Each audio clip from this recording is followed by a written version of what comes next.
Hello, this is a follow-up to the Bear Creek Arsenal heavy profile 223 Wylde chambered barrel. This is my accuracy test that I did today with a variety of different types of ammunition. This first targets my control. This was Federal's American Eagle, Walmart special, 55 grain,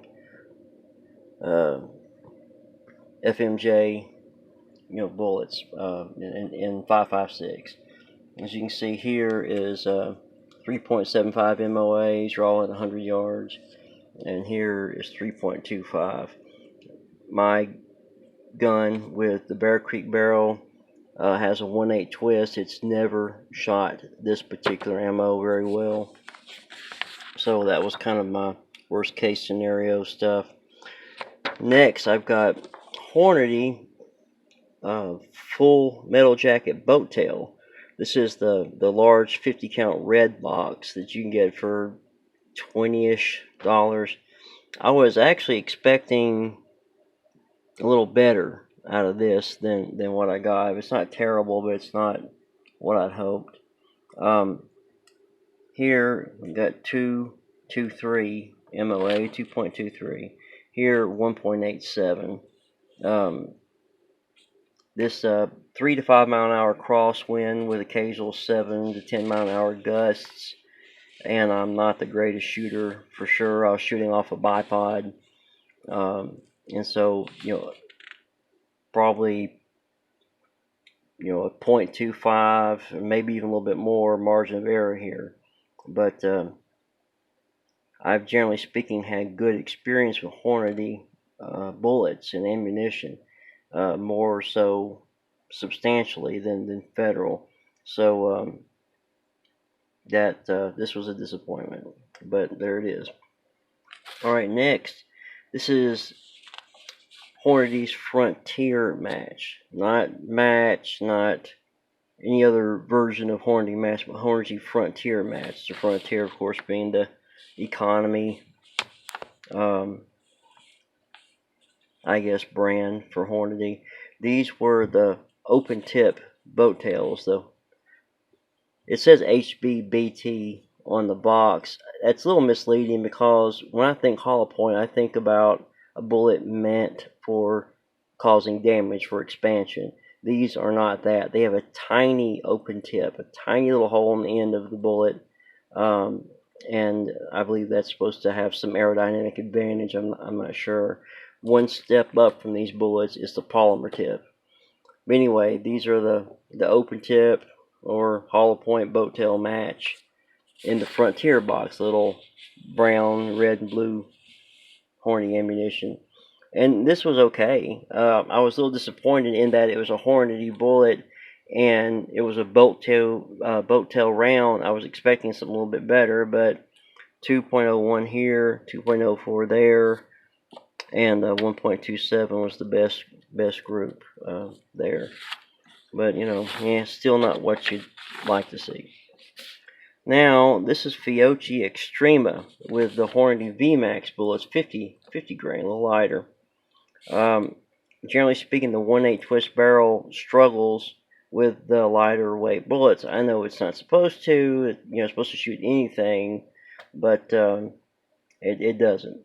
So here, a little better than the past. We have 1.49 MOA, 1.21 MOA, which is not bad. It's a 4-shot group there, actually. But still not sub MOA like you want to see, like I wanted to see. But now, this is the Hornady match, 75 grain, the open tip, or boat tail hollow point open tip match. This is the white box of Hornady match, 75 grain. It's also 223, not 5.56. Got 0.44, 0.62, and then the biggest one 0.98. So about 0.75 or so average, which is excellent. Excellent. Now here, for some reason, this is Hornady black 223, again 75 grain, again the open tip or hollow point bullet, the boat tail BTHP, and just really good numbers from this. Essentially the same difference as the Hornady match, 0.75, 0.92. I didn't have a 0.44 like I did with the match, but I think if I'd shot more, we'd see these averages tighten up quite a bit. In my opinion, the Hornady Black 75 grain boat tail hollow point, and then the Hornady Match 75 grain boat tail hollow point, both 223 caliber. In my opinion, these are essentially the same accuracy for this particular build and barrel. And the black is a little cheaper. The match is, these things can run $25, $27 a box.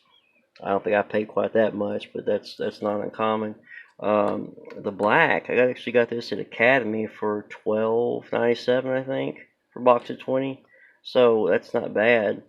But in either case, again, we're averaging maybe 0.8 MOA here with those groups, and about 0.75 with the match there. So excellent, and especially considering, I'm just a weekend warrior. Nothing particularly great about my shooting skills, and it was a somewhat windy day with a definite crosswind, 3 to 5 miles an hour, and that wasn't consistent crosswind. That was a up and down and gusty kind of crosswind. So that's definitely going to affect these numbers some. But all things considered, we're still well into the sub MOA range on both of these here, and that goes to show you that an $80 barrel from Bear Creek Arsenal is capable of sub MOA. I dare say that with a little bit better shooter, or if you were to tie this thing down, really clamp it down in a lead sled or better shooting vise where there was just no movement whatsoever on a calm day, I bet you would get 0.5 MOA or better with using these two ammunitions here. So there it is. This is my follow-up for the Bear Creek Arsenal heavy profile 20-inch 223 Wylde barrel. And I hope this is some help for you guys out there looking to upgrade your M4 profile barrels. The M4 profile is a nightmare for accuracy. Personally, I'd recommend getting rid of M4 profile at all costs. It's just crap. I'm sure there's good versions of it out there. I'm sure there's people out there who have been able to shoot better than this with one, but in my experience, the inconsistent diameters all up and down that barrel you're just asking for trouble. So anyway, there you go. Thanks for watching.